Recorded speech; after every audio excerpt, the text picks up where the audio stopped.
मुंबईतील दयनीय नगर नियोजन आणि झोपडपट्टी मुक्त शहराचं अपयशी ठरलेलं स्वप्न यावर कठोर शब्दात नाराजी व्यक्त करत उच्च न्यायालयानं 1971च्या महाराष्ट्र झोपडपट्टी क्षेत्र अधिनियमाचं तज्ज्ञ समितीकडून पुनर्लोकन करण्याचे आदेश दिलेत।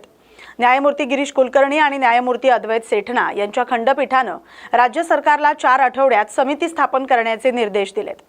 झोपडपट्टी पुनर्वसन प्रकल्पांसाठी मोकळ्या जागांचा बळी देता येणार नाही असं स्पष्ट करत न्यायालयानं वैज्ञानिक, पारदर्शी आणि क्षेत्रनिहाय धोरणाची गरज अधोरेखित केली। 5 दशकांनंतरही झोपडपट्टी मुक्त मुंबईचं उद्दिष्ट साध्य करण्यात प्रशासन अपयशी ठरल्याची तीव्र टिप्पणी न्यायालयानं केली। माजी मंत्री बाबा सिद्दीकी यांच्या हत्या प्रकरणातील आरोपी चेतन पारधी याला जामीन देण्यास उच्च न्यायालयानं नकार दिलाय। न्यायमूर्ती R.M. जोशी यांनी पारधी विरोधात गुन्ह्यातील सहभागाचे सकृतदर्शनी पुरावे असल्याचं नमूद करत त्याची जामिनाची याचिका फेटाळली। सहआरोपीच्या जबाबात पारधीचं नाव स्पष्टपणे नमूद करण्यात आलं असून हत्या ही कटाची माहिती त्याला असल्याचं पुरावे उपलब्ध असल्याचं न्यायालयानं म्हटलंय। तसंच सहआरोपींपासून स्वतःला दूर न ठेवता पारधी त्यांच्या संपर्कात राहिल्याचा मुद्दाही सिद्दीकी यांच्या पत्नी रोइझिन सिद्दीकी यांच्या वतीनं न्यायालयात मांडण्यात आले। पश्चिमी विक्षोभाच्या प्रभावामुळे राज्यात वादळी पावसाचं वातावरण कायम आहे। शनिवारी देखील पावसाचा प्रभाव वाढण्याची शक्यता हवामान विभागानं वर्तवली आहे। मराठवाडा, मध्य महाराष्ट्र आणि विदर्भातील बहुतांश जिल्ह्यांना येलो अलर्ट जारी करण्यात आलाय।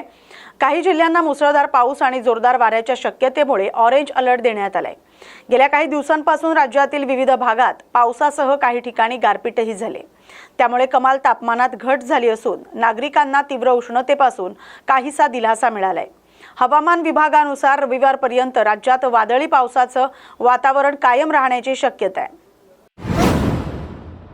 नेस्को इथं आयोजित संगीत कार्यक्रमादरम्यान अंमली पदार्थांच्या अतिसेवनामुळे 2 MBA विद्यार्थ्यांच्या मृत्यू प्रकरणी अटक करण्यात आलेल्या कार्यक्रम आयोजक आकाश समळ याला विशेष न्यायालयानं जामीन मंजूर केलाय। मात्र अन्य 3 आरोपींना दिलासा देण्यास न्यायालयानं नकार दिलाय। समळ यानं जामीन अर्जात कार्यक्रमात अंमली पदार्थांचं वितरण किंवा सुरक्षा व्यवस्थापनात आपली कोणतीही भूमिका नसल्याचा दावा केला होता। त्याची आणि त्याच्या कंपनीची भूमिका ही केवळ कलाकार व्यवस्थापनापुरतीच मर्यादित असल्याचं व्यावसायिक करारनाम्यात स्पष्ट होत असल्याचं त्यांनी नमूद केलंय।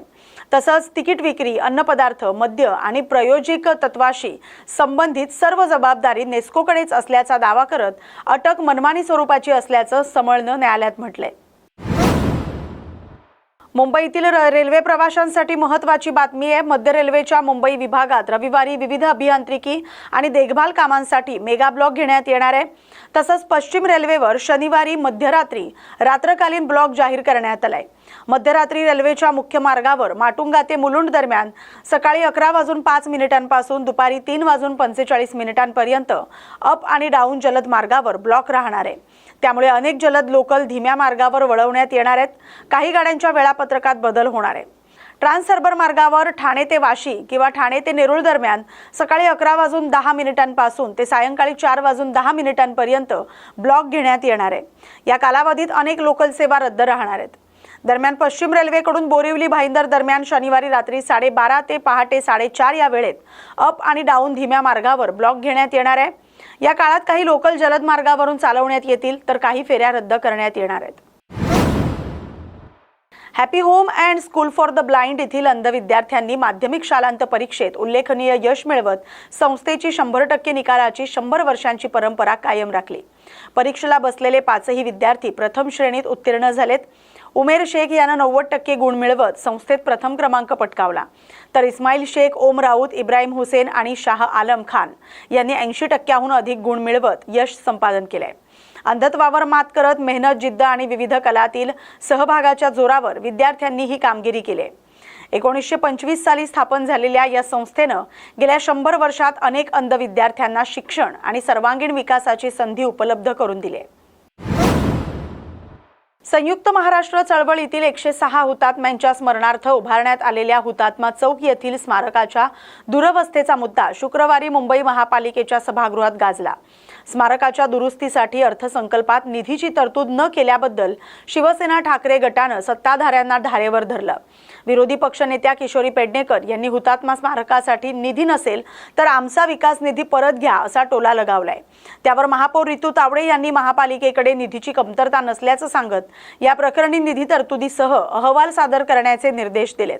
शिवसेना ठाकरे गटाचे नगरसेवक अंकित प्रभू यांनी स्मारकाच्या दुरुस्तीचा मुद्दा उपस्थित केला। काँग्रेसचे गटनेते अशरफ आझमी यांनी देखील त्याला समर्थन दिल्यानं सभागृहात सत्ताधारी आणि विरोधकांमध्ये जोरदार आरोप प्रत्यारोप रंगलेत। संजय राऊत यांची मनमानीच्या खटल्यातून झालेली निर्दोष सुटका रद्द करण्याच्या मागणीसाठी भाजप नेते किरीट सोमय्या यांच्या पत्नी मेधा सोमय्या यांनी उच्च न्यायालयात धाव घेतली। न्यायालयानं त्यांच्या अपीलची दखल घेत राऊत यांना नोटीस बजावत भूमिका स्पष्ट करण्याचे आदेश दिलेत। यापूर्वी माझगाव सत्र न्यायालयानं राऊत यांना दोषी ठरवणारा दंडाधिकाऱ्यांचा निर्णय रद्द करत त्यांची निर्दोष सुटका केली होती। त्या निर्णयाला मेधा सोमय्या यांनी आव्हान दिले। न्यायमूर्ती शिवकुमार डिगे यांच्या एकलपीठानं या प्रकरणाची सुनावणी 18 जून रोजी ठेवली। अपिलात सत्र न्यायालयाचा निर्णय कायद्याच्या दृष्टीने चुकीचा आणि बेकायदेशीर असल्याचा दावा करण्यात आलाय। राऊत यांनी माध्यमांसमोर मनमानीकारक आरोप केल्याचे पुरावे असल्याचं नमूद करण्यात आले। मुंबई पुणे द्रुतगती महामार्गावरील नव्यानं सुरू झालेल्या मिसिंग लिंक मार्गाला वाहतूक सुरू होऊन आठवडा उलटत असला तरी नागरिकांचं आकर्षण कमी झालेलं नाही। अनेक वाहन चालक रस्त्यावर थांबून फोटो, व्हिडिओ आणि रील्स काढताना दिसतायत। महाराष्ट्र राज्य रस्ते विकास महामंडळाने यांनी बांधलेली 13.3 किलोमीटर लांबीची ही मिसिंग लिंक सुरू झाल्यामुळे खोपोली कुसगाव प्रवास काही मिनिटात पूर्ण होतोय। सुमारे 30 मिनिटांचा वेळ आणि 6 किलोमीटरचं अंतर वाचते।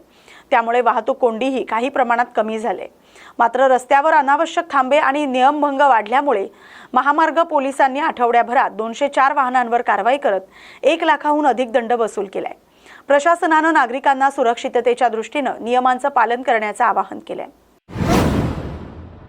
10वीचा निकाल जाहीर होताच शिक्षण संचालनालयानं 11वी प्रवेश प्रक्रियेचं वेळापत्रक प्रसिद्ध केलंय।